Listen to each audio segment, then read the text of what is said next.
Something that I've kind of forgot to talk about in the last video I did on how to actually implement this mindset into kind of your personal life and your personal way of being. And I wanted to just do a quick video on that to kind of supplement the last one. And so to answer again, how do you actually do this? Another thing that I wanted to mention is that you become intensely curious about other people. The people that you're interacting with, that you're around, that you're dealing with, become curious about them. As police officers, that's our job, is to roam around being curious and see what people are up to. And I think sometimes, though, it's very easy, especially when we're busy and we're going call to call and you're just busy out there, it's just seeing people as a problem, and we're just pushing through. Okay, I'm solving and manipulating and fixing you, and then I'm going on to the next one and the next one and the next one. I don't have time to or interest to really become curious about them. And so depending on where you work and just kind of like the ops tempo of where you're at, this could be harder or easier on that. But at the same time, the idea is become, within the time limits and the constraints that you have, become ultra intensely curious about people as to what makes them tick. What are they telling you? What are you learning about their needs, objectives, challenges, hopes, fears, dreams, desires from this interaction, what they're telling you, and try to kind of hone in on that. What's important to them? These things, the same. We as individuals are motivated by our own hopes, dreams, needs, objectives, challenges, desires, and that drive what we do and the way we do things, the way we interact with people. When we choose to see other people that same way, we understand that their behavior, whether they're being cooperative with us, resisting us, angry, resentful, just kind of being passive with us, all of their behavior that we're observing and kind of on the receiving end of, is something is driving that. And that's what we're looking for. That's what we're becoming curious about. What's driving this behavior? What's driving that? We had a simple story that I think, if you've been in policing very long, you've run into things like this. A simple story of a very simple traffic. A guy just pulled over for a minor traffic violation. We were just out hunting stuff and tail light out or some minor thing. The guy has a warrant, a small level misdemeanor warrant. In my state, it'd be a Class B misdemeanor warrant. And on that night, not something that we're going to take him to jail for. We're out looking for bigger fish, bigger stuff. He doesn't know that. All he knows is, oh crap, I'm being pulled over by the police. I have a warrant. They're going to take me to jail. So as soon as he pulls over, he puts the car in park, he bails out and takes off running. Okay, now it's a whole different thing. We pursue on foot. We get, other agencies and people are coming to help and contain this guy and run him down, find him hiding, and arrest him. Now we have a lot, and we're like, what's wrong with you? What's going on? Why we're pulling you over because you have a taillight out. He knows he has a warrant. To him, he doesn't know that we're not going to take him to jail on it.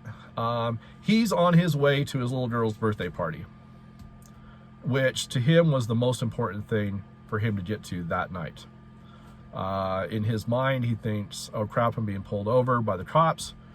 They are going to run my license. They're going to see I have a warrant. They're going to take me to jail, and I won't make it to my little girl's birthday party. So my only option is to stop this car, bail out, and run, and I'll deal with this another day.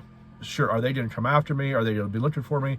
Yeah, but I will make it to my little girl's party and then I'll deal with this. That was his thinking, because his objective and his desire was to be at his little girl's birthday party. He didn't make it because now he's got additional charges of, fleeing, which he ended up increasing higher level charges because of what he did. But again, that mindset, what was important to him, drove that behavior. And as irrational as sometimes people's behavior appears to us, as like, why would you do that? Are you insane? No, they're actually very rational and reasonable in their idea of what they want to do, in their thinking of what they're trying to accomplish right now. And that's what we have to take into account. And sometimes, unfortunately for this guy, we couldn't say, oh, you know what, we're gonna let you go to your little girl's birthday party. Yeah, don't worry about that, you fled from us. But sometimes we can be flexible enough to incorporate in that of like, oh, okay, it's important to you not to be handcuffed in front of your kids. Let's go outside and put the cuffs on. Okay. They go outside and put the cuffs on. It's important, to them. They have these needs, objectives, and challenges that are important to them. They're driving their behavior.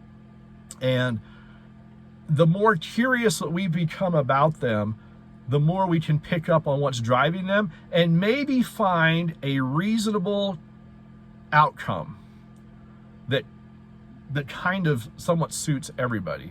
Maybe does suit everybody without any violence, without any use of force. Now, is that 100% guaranteed? No.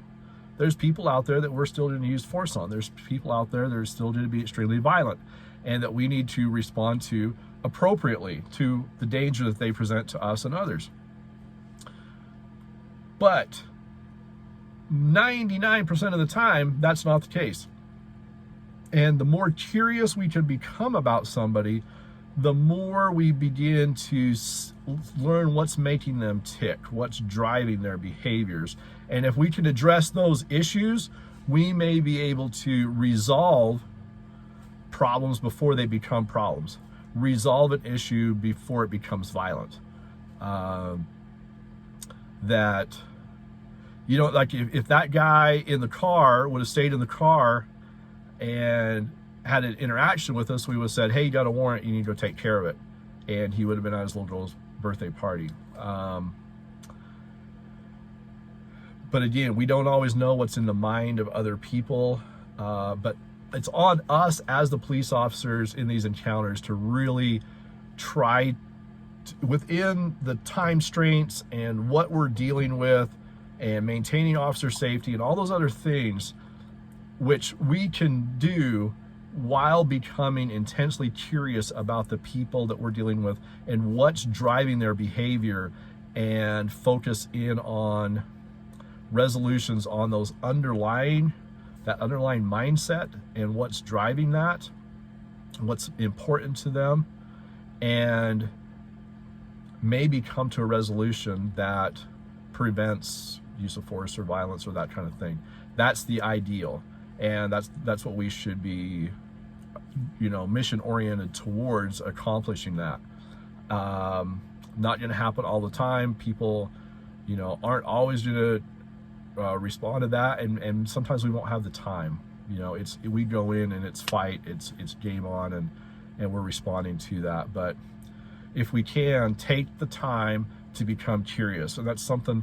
So next time you're interacting with somebody, go to the door and just tell yourself, become curious, get curious about them. Why are we here? What has happened that led to the behavior that we're here, and how can we try to dig into that more and see what's driving them? So again, just another idea on how to implement this mindset of seeing people as people and coming to be aware of their needs, objectives, and challenges. So once again, I had a few minutes before training, and it's time for training, and I need to tie this one off. So until next time, be safe out there, and remember, get curious.